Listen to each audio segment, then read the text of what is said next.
Hola, ¿qué tal? Bienvenidas y bienvenidos al aire una nueva edición de Impacto Económico. Les saluda Luis de Jesús. De inmediato revisamos titulares.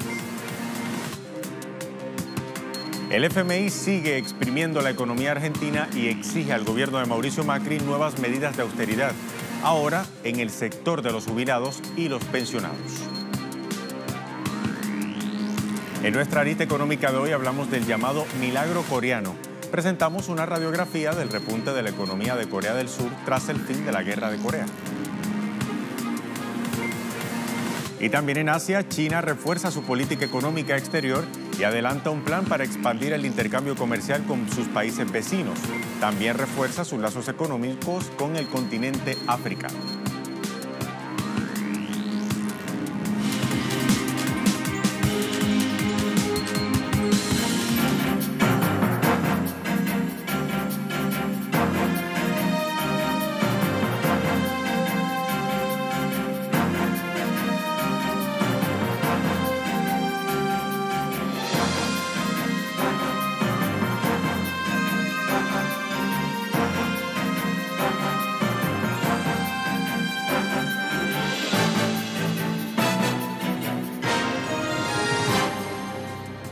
¿Qué tal? Iniciamos con América Latina en perspectiva. El Fondo Monetario Internacional sigue torciéndole el brazo a la economía argentina.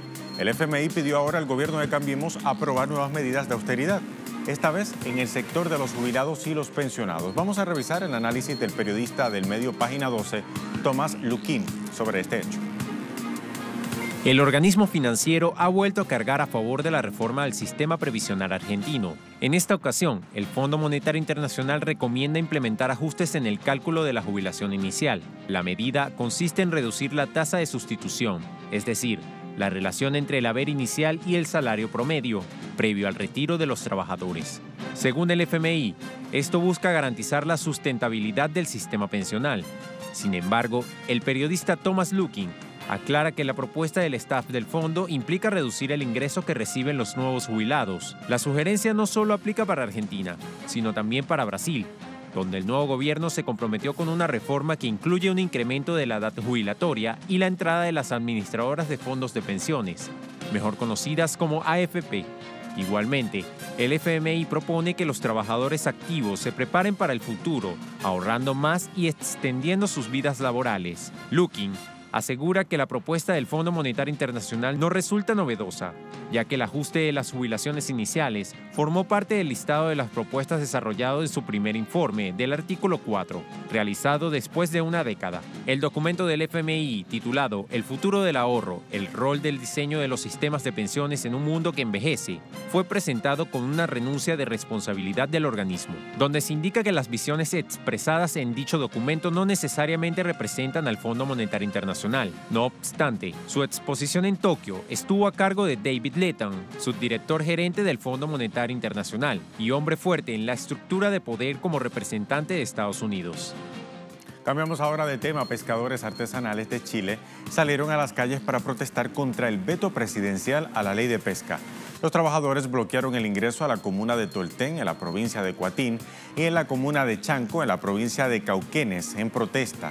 El gobierno de Sebastián Piñera busca incorporar a la norma el cerco, un método de captura del molusco marino que podría ser utilizado por pescadores artesanales e industriales. Sin embargo, el sector artesanal asegura que si se incorpora ese mecanismo tendrán que disputarse la redada de la jibia, otro producto marino con cientos de lanchas pertenecientes a la flota industrial, y aseguran que el método de cerco atrapa al molusco en condiciones que no son aptas para su consumo. Unos 1.500 trabajadores de la pesca industrial, por su parte, también se manifestaron en otro lado frente al Palacio de la Moneda para exigir a Piñera el veto de la ley, argumentando que de prohibirse la pesca de arrastre se verían entonces afectados. El gobierno de Bolivia ofreció un balance sobre la cantidad de recursos económicos que están destinados a impulsar proyectos productivos. De acuerdo al Fondo Nacional de Inversión Productiva y Social, en los últimos 13 años, el gobierno conducido por el presidente Evo Morales ha destinado 10.000 millones de bolivianos, cifra equivalente a más de 1.400 millones de dólares, a proyectos sociales. En la lista de los programas figuran Mi Agua, Mi Riego, Enlocetado, Mi Barrio, entre otros, que totalizan desde 2006 hasta 9.000 proyectos. Asimismo, representantes del Fondo Nacional de Inversión resaltan los aportes que ofrecen los programas al Producto Interno Bruto. Por ejemplo, el programa Mi Riego ha sumado al PIB nacional 1.400 millones de bolivianos por año, fortaleciendo la producción de alimentos. El gobierno de Bolivia ha cimentado las bases del desarrollo con un enfoque de generación de excedentes y de redistribución de obras sociales. Y la actividad minera mexicana mostró signos de recuperación al final del año 2018. Después de 53 meses consecutivos de actividad económica en negativo, el sector minero mostró un crecimiento anual. Hasta septiembre pasado, la minería creció 2,7% en comparación con el mismo mes del año 2017. Ahora bien, el resultado positivo estuvo vinculado a la reactivación minera en algunos estados del sur y el sureste de México. Del total de 31 entidades federativas, unas 15 de ellas presentaron crecimientos de su indicador de actividad industrial minera y el resto mostró variaciones negativas. El estado de Yucatán, por ejemplo, encabezó la lista de crecimiento en su actividad minera con un 24,1% de tasa anual, extrayendo minerales no metálicos como lo es la arcilla, la arena caliza, grava, sal, yeso y también otros agregados de pétreos. En segundo lugar se ubicó Campeche con un alza de la actividad de 21,9%. Y Venezuela fortalece sus lazos de cooperación con la República de Turquía. El vicepresidente sectorial de Economía de Venezuela, Tarek El Aissami, sostuvo este viernes una reunión de trabajo con el presidente de Turquía, Recep Tayyip Erdogan, en el Palacio de Gobierno de la Nación Euroasiática. El funcionario venezolano dio detalles del encuentro de trabajo sostenido con el presidente turco, a quien además se le entregó una carta que envió el presidente de Venezuela, Nicolás Maduro. El Aissami también se reunió con el vicepresidente de la nación, Fuat Oktay, para revisar la amplia agenda de cooperación bilateral entre ambos países. El presidente de Venezuela, Nicolás Maduro, recibió este viernes en Caracas a representantes de la Unión Europea. En el Palacio Presidencial de Miraflores, el jefe de Estado sostuvo un encuentro con embajadores del Reino Unido, del Reino de España, Francia, Grecia, Italia, Países Bajos y Gran Bretaña e Irlanda del Norte y Suecia, también a los encargados de negocios de Polonia y Rumanía. De acuerdo al Ministerio de Comunicación e Información venezolano, también asistieron al encuentro representantes de las embajadas de Portugal y Alemania. El encuentro, que se realiza en el marco de la diplomacia bolivariana de paz para defender la verdad de Venezuela y avanzar en la construcción de un mundo pluripolar. Llegó el momento de hacer una primera pausa aquí en Impacto Económico. Al regreso, revisamos nuestro expediente económico de hoy. Nos vamos hasta Asia. Hablamos del llamado milagro coreano. ¿Qué es esto? A la vuelta le explicamos. Ya venimos.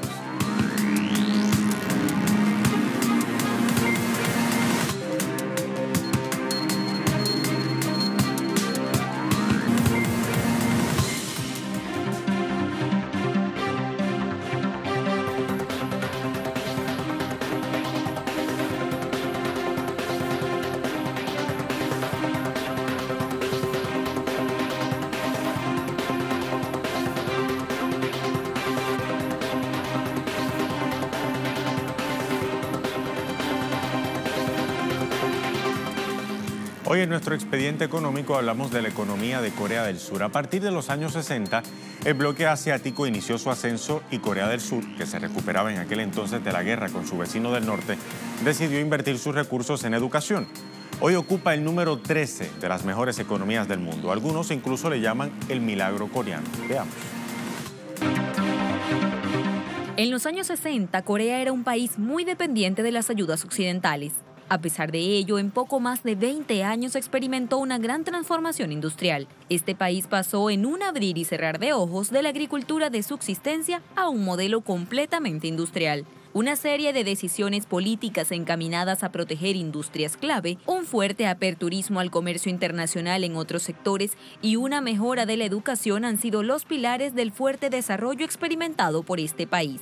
El general Park Chung-hee nacionalizó el sistema financiero para engrosar el poderoso brazo estatal cuya intervención en la economía fue a través de planes quinquenales. Entre 1962 y 1966 se impulsó el desarrollo energético, textil y cementero. Entre 1967 y 1971 se enfocaron en fibras sintéticas, petroquímica y equipos eléctricos. Entre 1972 y 1976 se hizo eje en siderurgia, transporte, electrodomésticos y construcción naval. Una vez que Corea del Sur tuvo una industria dominante en ciertos rubros, se abrió a las importaciones y promover que los demás países hicieran lo mismo para exportarles sus productos made in Corea. El gobierno de Park y las entidades financieras del país concedieron grandes cantidades de crédito a las industrias del acero, petroquímicos, automóviles, máquinas pesadas, electrónica y construcción naval. Por otro lado, se redujeron drásticamente las barreras a la importación de bienes que eran necesarios para que estos sectores fabricasen sus productos y maquinaria. Sin embargo, las industrias o sectores que no fueron considerados como clave sufrieron un fuerte aumento de la competencia exterior por el fomento de las importaciones de ciertos bienes ante la asignación de una gran parte de los recursos financieros a las empresas o sectores más importantes. Una empresa grande, eficiente y que invierte en capital cuenta con los ingredientes perfectos para ser productiva y ganar cuota de mercado. Todas estas medidas estuvieron impulsadas por el general Park Chung-hee y sus hombres de confianza y tenían como objetivo convertir a Corea del Sur en una economía exportadora. De este modo, las exportaciones de Corea del Sur pasaron de representar un 2% del PIB en 1962 a suponer el 30% en 1980. En 2012 superaron el 50% y ya en 2018 las exportaciones alcanzaron un nuevo récord con 605.470 millones de dólares, un 5,5% más que en 2017, según información del Ministerio de Comercio, Industria y Energía. Con esos volúmenes, el país se convierte en el sexto exportador a nivel mundial, mientras que las importaciones surcoreanas, de acuerdo con los datos oficiales, llegaron a 534.990 millones de dólares en 2018, un 11,8% más que en 2017, con un saldo comercial de 70.480 millones de dólares, el 10º año consecutivo con un saldo comercial positivo. Con estas políticas en marcha, Corea del Sur pasó en 30 años de ser un país agrario a una potencia industrial con la segunda constructora naval del mundo, la tercera en electrónica, la quinta en automóviles y la sexta en siderurgia.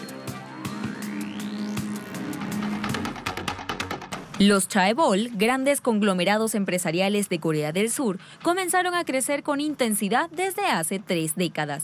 Estas empresas se convirtieron en claras dominantes de la economía coreana, siendo así las más capacitadas para realizar inversiones masivas en capital, en maquinaria, tecnología y factorías, e innovar.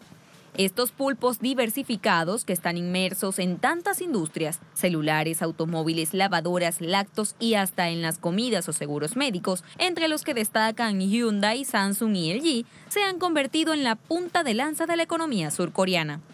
La economía de Corea del Sur registró su crecimiento más rápido en 7 años el último trimestre, gracias en parte a la demanda mundial de productos electrónicos del país, que compensó con creces el impacto de las tensiones geopolíticas regionales en el comercio y aumentó las expectativas de una inminente subida de las tasas de interés. El Ministerio de Comercio destacó que las exportaciones de microprocesadores alcanzaron el año pasado la cifra récord de 126.700 millones de dólares. Muchos de estos conglomerados destacan no solo por su aporte a la economía, también porque han desarrollado una fuerte acción corruptora, lo cual llevó en las últimas décadas a la mayoría de los líderes de los chaebols a ser condenados por la justicia, aunque nunca cumplieron largos periodos de detención. El último de ellos fue Lee Jae-yong, presidente de Samsung, cuyos nexos con la destituida presidenta Park Geun-hye, hija del general Park, los llevaron a la cárcel a los dos en 2017. El señor Lee fue liberado en febrero pasado, luego de pasar menos de un año en prisión. Y la llamada ola coreana ha hecho también su contribución en el resto del mundo. Desde principios del nuevo milenio se ha expandido por todo el sureste asiático la llamada Hallyu, un término para describir la enorme popularidad de la industria cultural y del entretenimiento surcoreano y su salto al extranjero. La ola coreana ha contribuido al 0,2% del PIB de Corea en 2004, alcanzando aproximadamente los 1,87 miles de millones de dólares. En 2014, la ola coreana tuvo un estímulo de 11,6 mil millones de dólares en la economía surcoreana. El boom de la cosmética coreana también se encuentra relacionado con esta ola, con la cultura del país.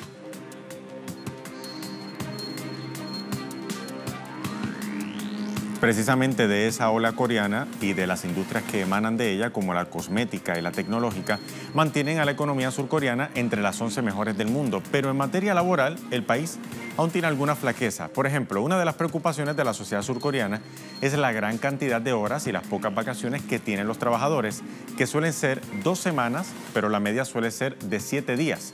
Corea del Sur tiene una de las tasas de productividad laboral más bajas de la OCDE, sin embargo, está entre los países en los que más horas se trabaja al año. El gobierno de Moon Jae-in redujo la semana laboral de los surcoreanos, que pasó de 68 horas a 52, en un intento del presidente de mejorar la calidad de vida de sus ciudadanos y de paso fomentar la reducida natalidad. Por otra parte, aunque la tasa de paro entre los jóvenes menores de 25 años no pasa del 10% en Corea del Sur, es toda una preocupación porque se trata de unos jóvenes, de unos 154.000 jóvenes que no encuentran trabajo a menudo y que suelen tener una muy buena preparación y educación universitaria. Sin embargo, debilidades a las que se debe poner atención el gobierno de esta potencia asiática. Hacemos una segunda pausa aquí en Impacto Económico. Al regreso revisamos China, que fortalece sus relaciones bilaterales y comerciales también con el continente africano y otros países. Ya venimos.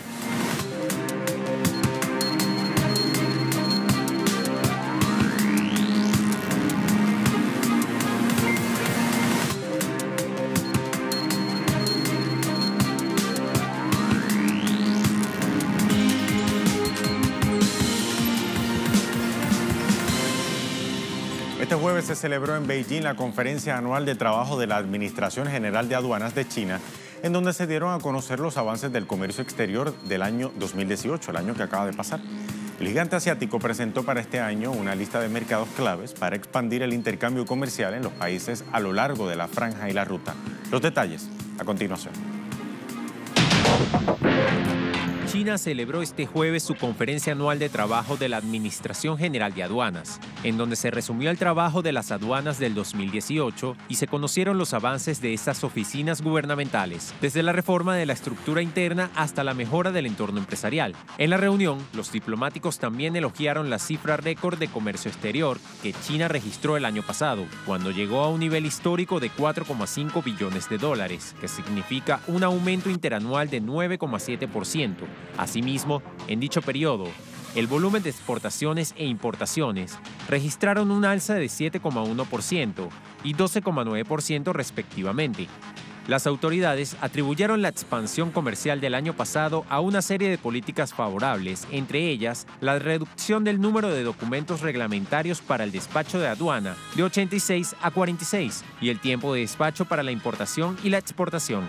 Para este año, China confía en su capacidad para mantener estable el crecimiento del comercio exterior.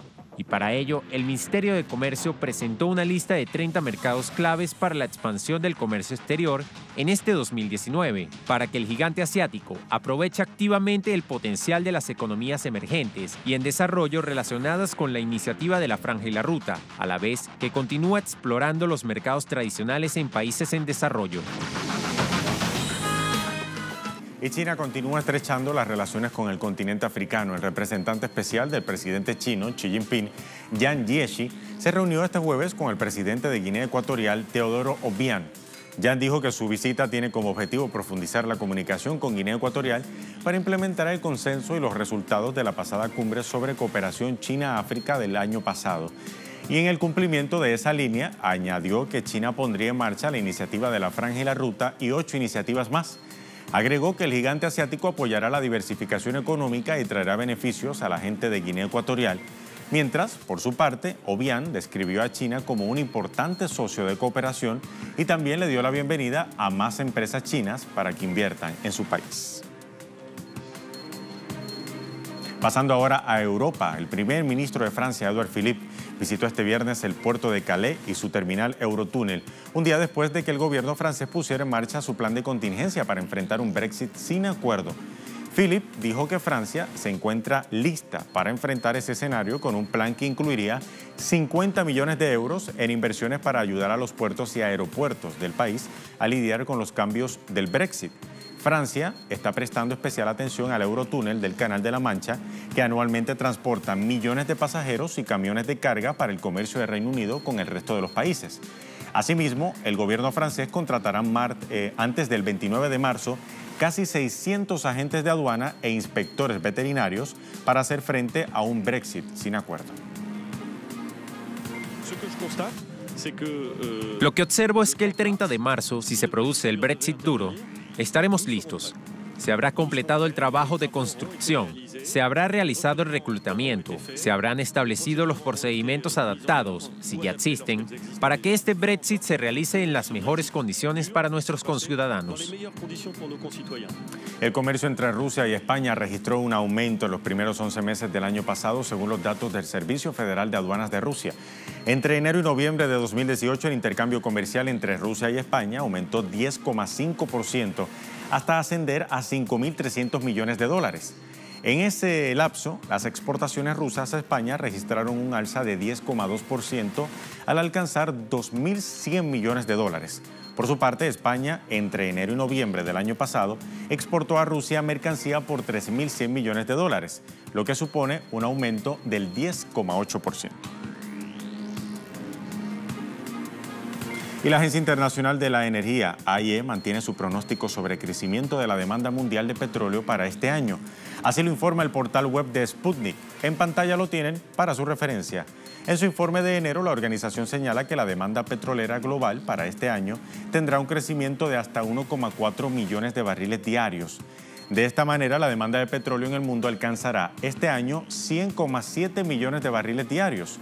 Además, la agencia aumentó el pronóstico sobre el crecimiento de la oferta de los países no miembros de la Organización de Países Exportadores de Petróleo, que en el año 2019 será de hasta 1,6 millones de barriles al día. Se espera que la oferta acumulativa en el mercado petrolero de todos los estados que no forman parte de la OPEP llegue hasta 62,1 millones de barriles diarios. Y bien, llegó el momento de revisar los indicadores del precio del crudo al cierre de la jornada de este viernes, cuando ya llegamos al final de la jornada laboral. Lo hacemos como de costumbre, iniciando con el barril de petróleo intermedio de Texas. El WTI, ahí lo tienen en pantalla para su referencia, marcó hoy 53,50 dólares, subió bastante, 2,45%. El barril del Brent, de referencia en Europa, se ubicó en 62,63 dólares, también se encuentra al alza con 2,29% en comparación con la jornada anterior. Y ahora entonces finalizamos con el crudo venezolano, que se ubica hoy en 367,15 yuanes. Así llegamos entonces al final de esta edición de Impacto Económico. Síganos en redes sociales, en Twitter, @TelesurTV, @TelesurImpactoE. Hasta la próxima. Buen fin de semana.